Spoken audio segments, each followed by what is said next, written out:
interrupting you. I want to take our viewers to Paris, where Emmanuel Macron is speaking. France is hosting an international aid conference for Lebanon. Israeli forces are continuing to attack what they call Hezbollah targets in Beirut and in southern Lebanon. The organisers are hoping to raise hundreds of millions of dollars for urgent humanitarian assistance.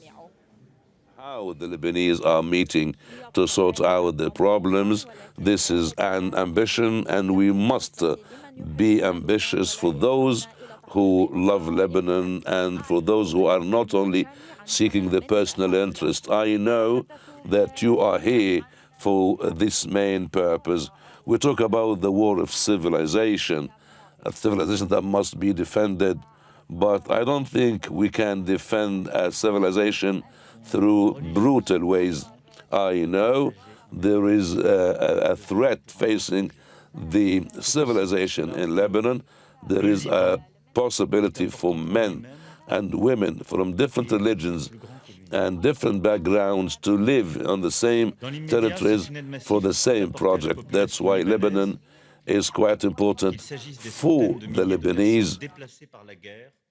And Lebanon is bigger than its geographical space. At the time being, the Lebanese people need a lot of help.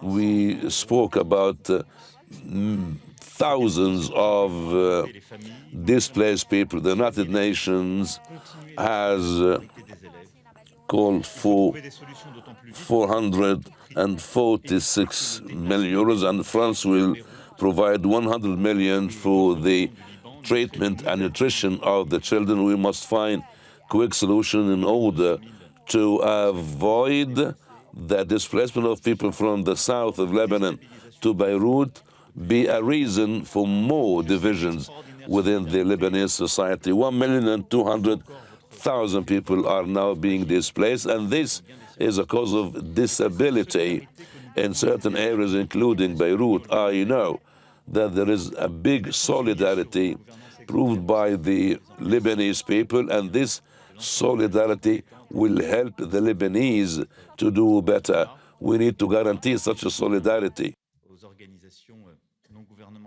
The United Nations will guarantee the distribution of money and humanitarian aid in a proper way. We thank them for the support to the NOGs that will take part in this connection. France is ready to coordinate and to help in the field of education according to the request of the Lebanese Prime Minister in order to be able to face the current emergency situation and to help the people within the coming through months. And we have done that before. The Lebanese people alone cannot face all these challenges and all these threats. There is a need for a ceasefire. The destruction is there, the victims are there, more violence is there, and we cannot accept this. Unfortunately, Iran and Hezbollah are working against Israel, but the interest of Lebanon is to avoid what's going on in Gaza. Unfortunately, Israel is continuing its operations in the south and in Beirut and other places. The numbers of victims among the civilians are increasing. We declared an initiative to reach a ceasefire within 21 days, but the response was not there yet. We condemn the provocations of Hezbollah, and we ask Hezbollah to stop these provocations according or through the attacks beyond the blue line or targeting the house of the Israeli Prime Minister. This is not a victory. The war must not stop those who want and seek the security of everyone from doing their job.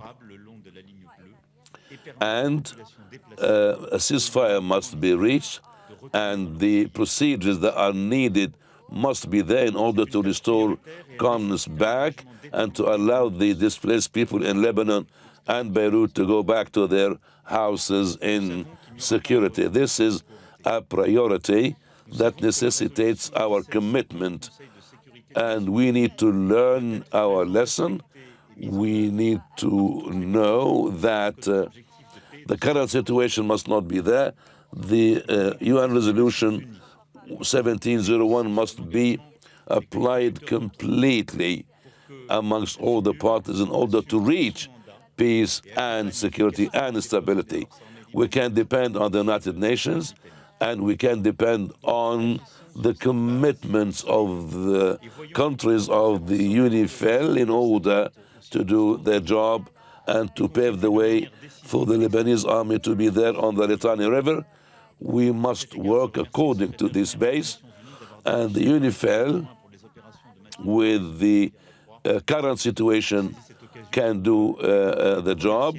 In this regard, I'd like to thank the UN Secretary General for sending his private special envoy for the Middle East, and I'd like him to thank all the countries that are participating in the UNIFIL. We express our thanks and appreciation to the soldiers, to the blue hat soldiers in Lebanon. We need not them to be targeted under any situation. The UNIFIL are there until the Lebanese state can enjoy its sovereignty all over its territories. This is for the sake of Lebanon and for the sake of the people of the South. The Lebanese armed forces has an important role to play this time, and I'd like to express my appreciation to the commitment of the Lebanese army, and the army has proved enough bravery in fighting Al-Qaeda and ISIS. They have proved that on a daily basis to guarantee the safety and security of the Lebanese people at all times. I'd like to say to President Mikati that France appreciates his efforts for the sake of improving and supporting the role of the Lebanese army. France will be there within the deployed of the Lebanese army. France will provide the Lebanese army with weapons, because the Lebanese army must be able to work and do the necessary jobs. Everyone in Israel, the United Nations, and Lebanon must understand that Lebanon will practice sovereignty on all its territories. We support the role of the Lebanese authorities. Our conference aims at supporting the works of the army. I'd like here to express my appreciation to so many countries that are participating in this regard through fuel, through equipment, and we need to support the plan of recruiting 6,000 soldiers and to allow the deployment of 8,000. And you're watching Al Jazeera. It's 8:27 GMT. We're bringing you live coverage of a conference that France is hosting in Paris to raise money for aid to Lebanon as Israeli forces continue to attack what they call Hezbollah targets. That was French President Emmanuel Macron opening the conference. He said the war in Lebanon must stop. The ceasefire was needed. He also said that France would provide 100 million euros, that's roughly about 107 million US dollars, to Lebanese humanitarian aid. He criticized Israel's operations in southern Lebanon. He said the UN mission in Lebanon must be adapted amid new circumstances. Attacks against it weren't justified. We're going to go to Bernard Smith, who's joining us now from Paris. One of the points that you were making to us earlier, Bernard, was the fact that although a significant number of countries are being represented, the level of representation is actually lower than sort of top leadership level. How is that likely to affect the way that the funds can be raised?